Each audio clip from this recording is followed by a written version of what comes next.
जनालाई दर्शन नमस्कार। मेरो नयाँ भ्लग आयो। ऊ चाहिँ मेरो बहिनी। हाई गर्नु। अब चाहिँ हामी घर जान लागेको ठुलो मामाको घरदेखि। वाइफाई चलाउन गएको थियौँ। हाम्रो घरमा 2-3 दिनदेखि नेट चलिरहेको छैन।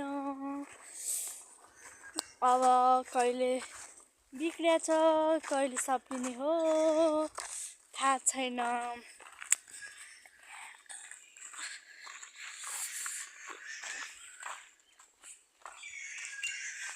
सबैजनाले माया गरिदिनु होला हामीलाई पनि। हामी चाहिँ घर जान्छौँ। अब कस्ता हुन्छ रिएक्सन।